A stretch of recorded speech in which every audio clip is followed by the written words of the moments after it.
There are sports heroes, there are legends, and then there's Babe Ruth, a man whose name still echoes like a myth, a century after he swung his last bat. He didn't just dominate baseball, he defined it.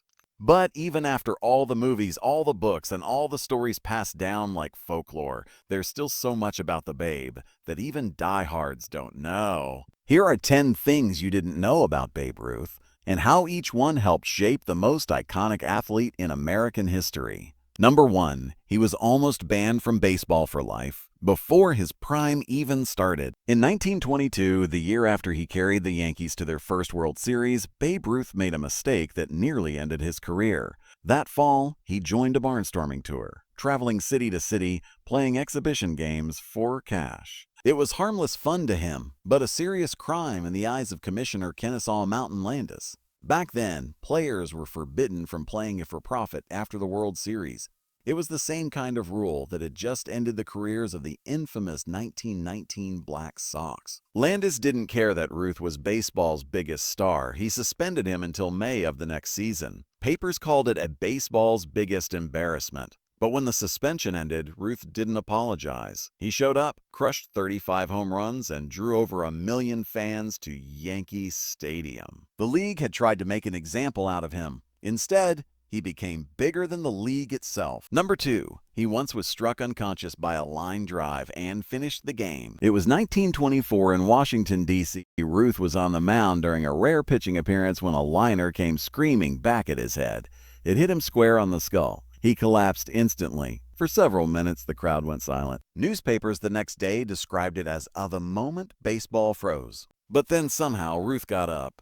Dazed, bleeding, he waved off the trainers and insisted on staying in the game. He pitched the rest of the inning and then hit a home run in his next at-bat. Doctors later said it could have easily killed him.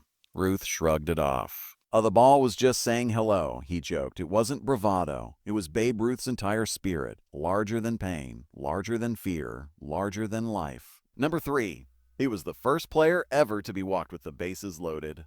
May 28, 1920. The Cleveland Indians were leading big, but Babe Ruth was coming to bat with the bases full. The pitcher, Lefty O'Dowd, wanted no part of him, so he did the unthinkable. He intentionally walked him. 4 balls, 1 run forced in. It was the first time in recorded history a pitcher chose to give up a run on purpose rather than face a hitter.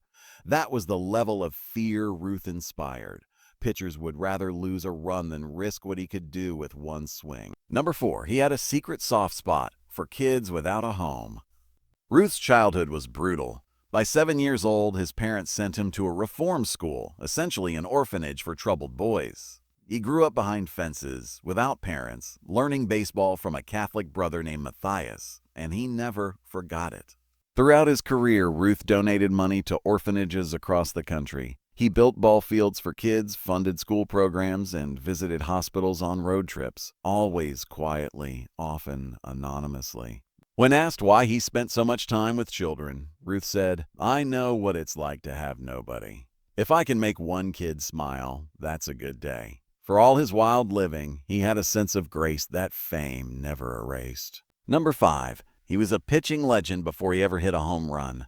Before Babe Ruth became the Sultan of Swat, he was the king of the mound, a dominant left-handed pitcher for the Boston Red Sox. In 1916, Ruth led the American League with a 1.75 ERA, and threw 9 shutouts, a record that stood for 40 years. In the 1918 World Series, he pitched 29 consecutive scoreless innings, a mark that lasted until Whitey Ford broke it in the 1960s.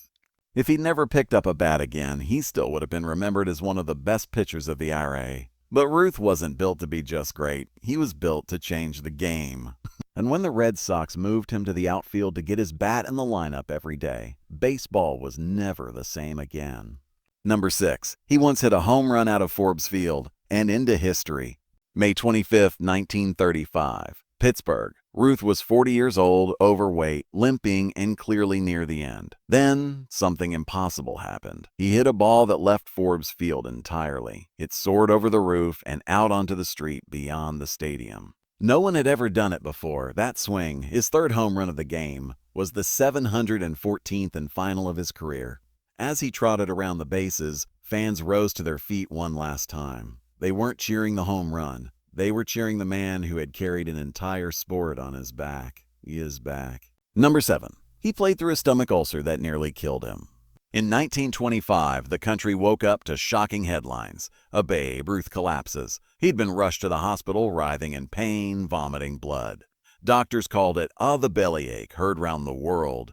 Rumors spread that he'd eaten too many hot dogs, or that it was alcohol poisoning. In truth, Ruth had a severe ulcer that required emergency treatment. He missed nearly half the season, and the Yankees plummeted in the standings. But when he returned the next year, he hit 47 home runs. The man simply refused to fade. He lived on the edge and somehow kept outrunning it. Number 8. He played a role in desegregating baseball decades before Jackie Robinson. In 1942, long after his retirement, Ruth participated in a series of exhibition games against Negro League teams and publicly praised their talent.